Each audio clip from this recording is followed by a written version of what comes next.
All right, so let's talk about Majora's Mask. Y'all go ahead. Chris, go ahead. I want to hear it from y'all, and then I'll tell you about my experience. No, I'd like to hear your experience, actually. Okay. All right. First of all. Well, I do not have my thoughts together, but let me go back to when I did play it. All right, so I like the idea of it a darker, grittier Zelda, right? It's not the childhood Zelda. It's got like a darker theme to it, right? The world's about to die, or everyone's in the world's about to die, and everyone's just kind of doing their own thing. That's awesome. However, I absolutely hated the 3-day time thing where you have to redo things constantly to progress. Does that make sense? Oh yeah. Always having that clock looming over me to make my next decision took the fun out of it, because instead of being able to wander around and try to figure out what to do next, I was so worried that I just immediately went to my book. I immediately went to my strategy guide, and I didn't get that how do I put it? I didn't get that exploration sense like I'd done on every other Zelda. And as a man in my mid-30s with other responsibilities, I don't have the time to sit down and just play it for 3-4 hours every day to wander around. Like, I have a certain amount of time to play every day, and I'm trying to progress. So that the way that game was set up was so difficult for me to move through it. Does that make sense to y'all? It makes sense, but I think that was actually the point of that gameplay mechanic, the 3-day cycle, the time, the clock looming over you, and you seeing the moon coming down. It was to create that sense of urgency. Well, and the thing is, it's like at the end of the first 3-day cycle, obviously, I don't know how we're dealing with spoilers here. I'll let you figure that out. At the end of the 3-day cycle, if I've played it, time's up. Like, okay. Spoil away. Yeah, I just remember, you got been 20 years spoiling a movie from the 80s for you. So, yeah, but that's fine because I've now seen it, so spoilers are up. Okay, so that's the thing, though. It's like I think that first 3-day cycle is supposed to sit there and impress upon you. It's like, holy crap, you got to move. You have a lot to do and not a lot of time to do it. And by the end of that 3-day cycle, it's like, okay, well, here's your safety cushion or safety net or whatever. So now it's not like there's a limit to the number of 3-day cycles you have. You know what I'm saying? So it's not undoable. And once you kind of figure that out, you're like, okay, well, this is what I got to do during this 3-day cycle. This is what I got to do. You don't have to accomplish every single little thing within one 3-day cycle. It's not going to happen at all. Because all the people in the mask journal, they conflict. They have conflicting times. It's like you got to focus on one or the other, Yeah, I get that. That's just kind of my thought. If I had all the time in the world, like say I was on a work trip again, then that would be a good time for me to play it. But at home, and I have 2 kids and a wife and other commitments and work, it doesn't. I don't have the time. Like, it's just not there for me. To be fair, they didn't make it for 35-year-olds. They made it for 10-year-olds. Yeah, well. Yes, I was a preteen or an early teen when that game first came out, and that's when I played it. I didn't have a wife and kids to worry about at that point. Now, though, I'm not here to come with a problem without a solution. A solution for you could possibly be playing it on the Nintendo Switch because, hey, I'm 40 years old, man. I have a family too, that kind of stuff. So it's like, I don't want to deal with some of that bullshit, especially since I did it before. So there's that Nintendo Switch Online version that you can rewind, that you can pause, that you can do save states for, Yeah, I don't think you can actually rewind, but you can do save states. I'm trying to play the game as close to the original as possible. So I did play it on the N64 until my expansion pack started messing up and it would reset my system. So again, that really made me mad when I would have like 2-3 hours and then I just randomly reset. So then I restarted it on the GameCube when I got the Zelda Collector's Edition, which, a collector's item, yeah, right? That awesome one. Yeah. Yeah, so that's what I was playing. I have that too. And I didn't have a problem with the save, right? You'd hit the owl and you would save. That was fine with me. it was more or less, you might as well not even play unless you have a huge chunk of time. And I get it. The game was made for kids who have all the time in the world on summer vacation. But for me, at this time of my life, it's tough. When I played it, went back when we were all playing it at the same time and getting through it, I played it on the Switch for all the exact same reasons that you did. Because I knew it's like, I'm not going to have time to sit here and deal with some of this. So you can just create a save state, pause the game right there, and then pick it up when you're able to. Yeah, I guess that's fair. That's what I did. That's fair. Maybe I should do that. I played it the real hard OG way back in the day, man. It's like, I've already got that trophy ticked off. You know what I'm saying? Well, let's talk about the gameplay now, right? So I really did enjoy it. Like, it was like more Ocarina of Time. It was. Aside from all the actual real world time constraints, right? I enjoyed it. I like the idea of the different masks, the different abilities, and having to talk to different people at different times. That was cool. I did enjoy the game when it was going smooth. Now, the water temple. Holy shit. I got through it. I don't even think I used the guide because I was on a work trip, so I had time to mess around. I had enough time in the cycle too. I think it was like day 2 by the time I'm at the final boss in the water temple. But the difficulty spike, holy shit. A boss? That boss was aggravating, I will say that. Yeah, okay. I got the fin thing or whatever. I looked online how to do it, and it was the controls. I'm sorry, I lost it. I got very angry, and when a grown-ass man gets mad at a child's game, it's time to turn it off. So well, we keep saying it's a child's game, but it does deal with darker themes than like a normal Zelda game does. This is my short little input on it, because I definitely think controls, not necessarily the concept, but controls are definitely outdated, and they could, if we were to bring it to like modern standards, which I think the 3DS and the Switch kind of do, kind of alluding to what you were saying, like the timestamps and stuff that you can save, because that definitely does help out. Yeah. But even with like the 3DS, so I actually took my time to complete the entire, like get all 30 masks, I want to say it is. And dude, I was like, I did that once, I will never do that again. Because guys, it's really not that bad. You have a journal. It tells you everything you need to know about where to go and what to do. Like an in-game journal. And I used the N64 controller, and it was like muscle memory. It came straight back to me, playing on the Switch version. I actually enjoyed it. The controls it felt good, playing Ocarina of Time recently, and then coming back and playing it again, or playing this game with the GameCube controller, on the GameCube. It felt fine. The controls were good until that last boss or the water temple boss. No. That's when I lost it. Other than that, it was fine. Yeah. Yeah. What was that one? That was the giant anglerfish. Yeah, and that one was like super frustrating because you had to get him like in a certain, like you had to get him just right, and you had to jump, like the controls, like again, it was a very cool concept for the time, but it was like jumping in and out of the water, jumping on the platform, trying to hit him. Let me see, I can't remember. Did you have to hook shot his thing? I can't remember. The gameplay mechanics for the version that you played are different from the one that Chris and I played. So they may have changed or altered that boss fight. I think they changed the bull one too. The bull one was fine. That one, I like that one a lot, where you're the big ball. But the fish one, you have to jump in the water at different points and electrocute him, but you only have so much like of your magic to electrocute him. Okay. And then the mechanics or the controls are fairly poor because it's a 20-something-year-old game, that you can't get out of the water in time for him, and the fish comes and gets you anyways.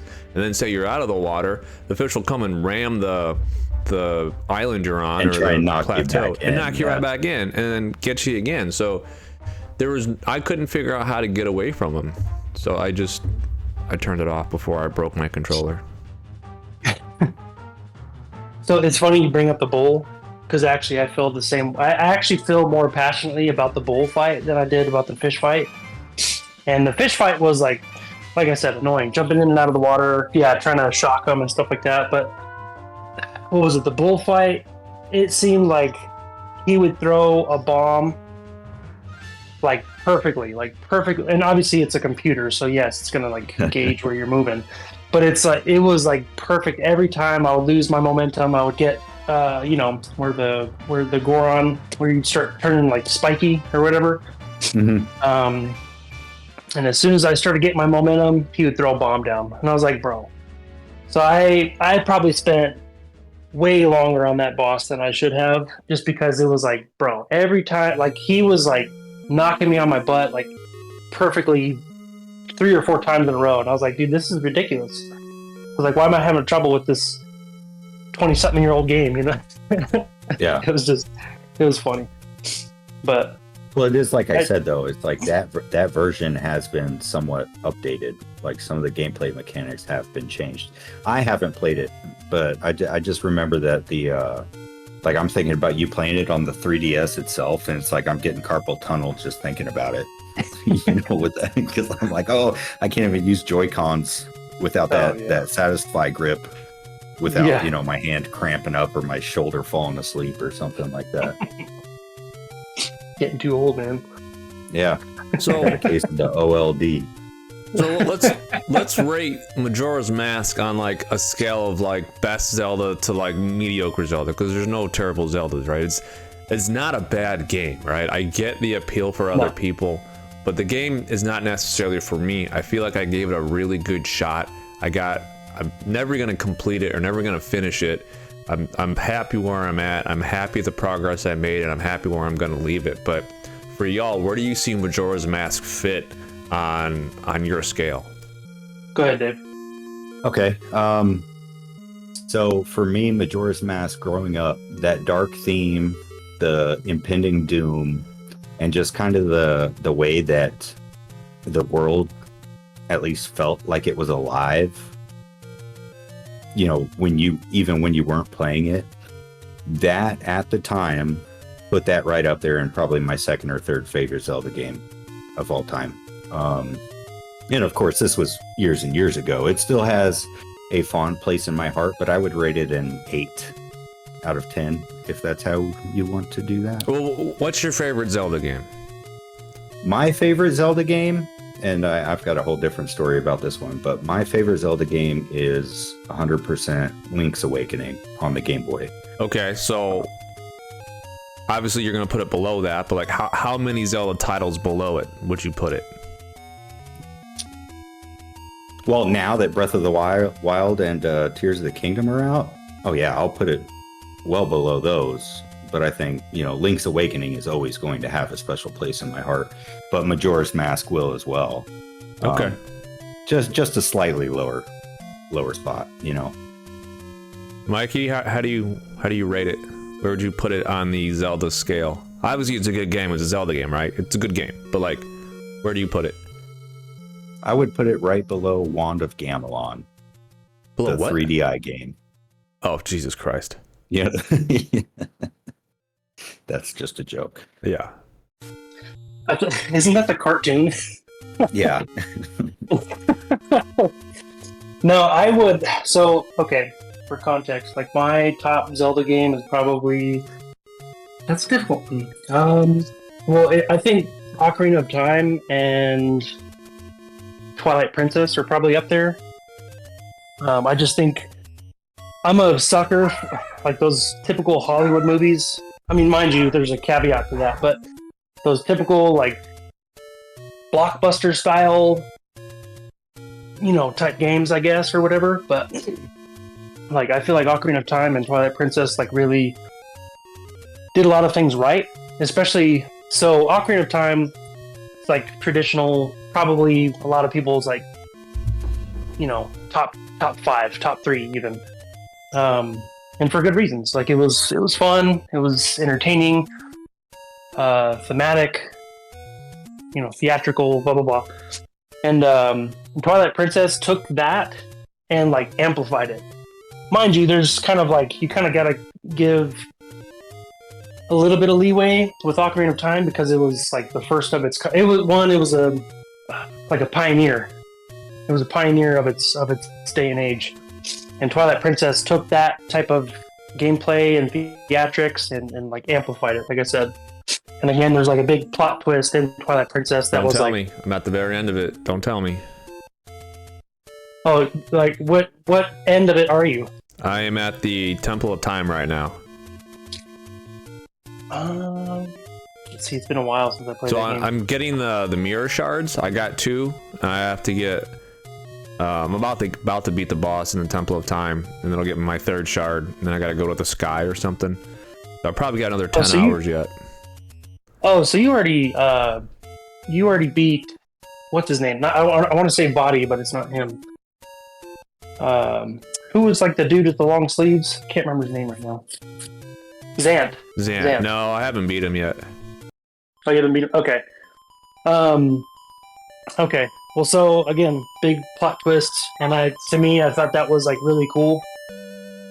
But yeah, that's probably anyway. So those two being said, I feel like Majora's Mask is definitely up there, but it's not.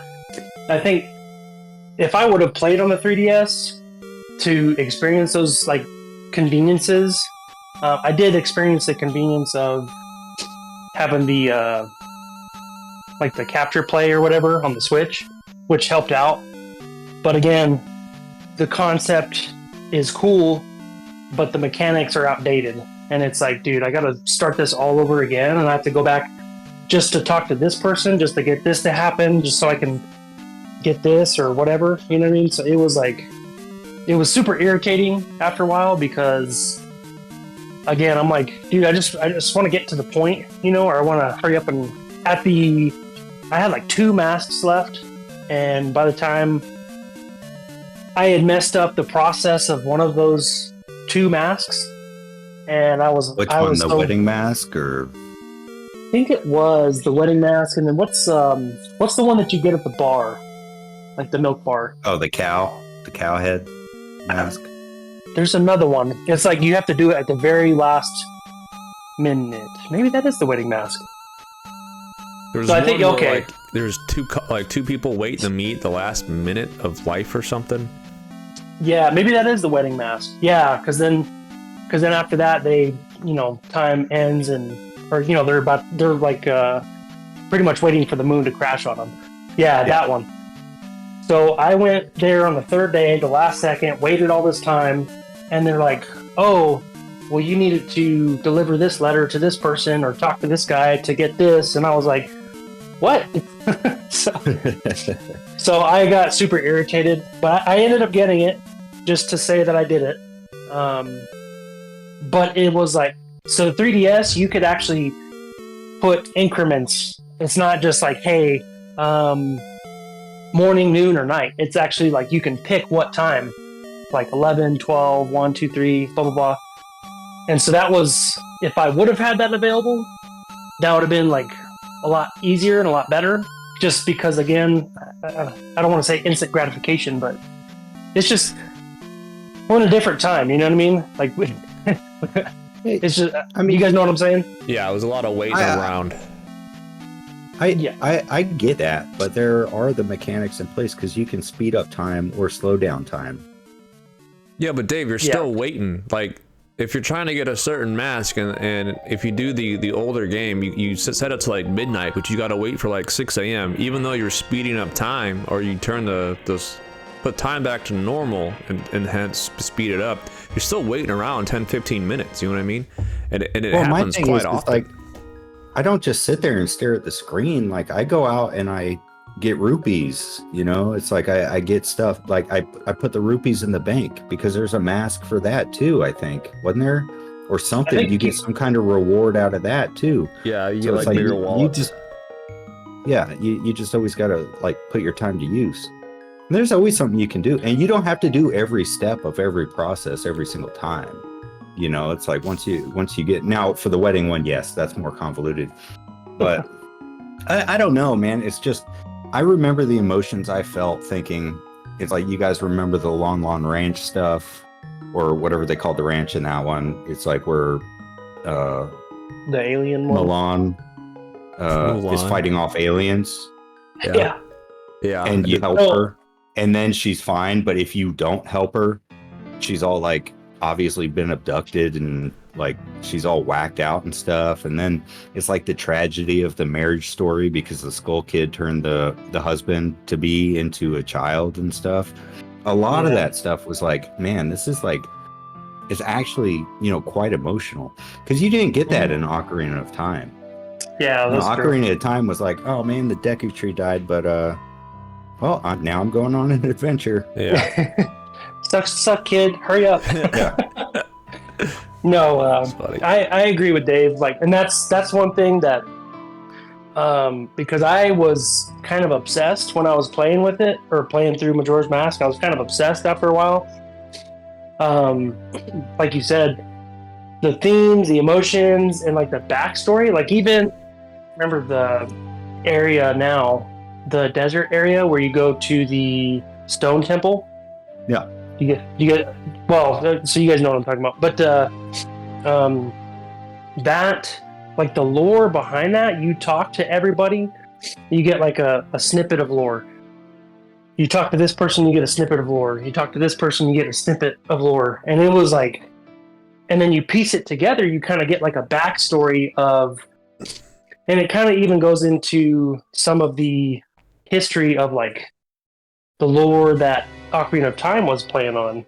So like, for example, that stone temple, they were talking about how, who was it, the Hylians or the Sheikahs and the other people were like at war for a long time, and that the Sheikahs would... You're talking about the skeleton army and stuff, right? Yeah, Like they would... Yeah.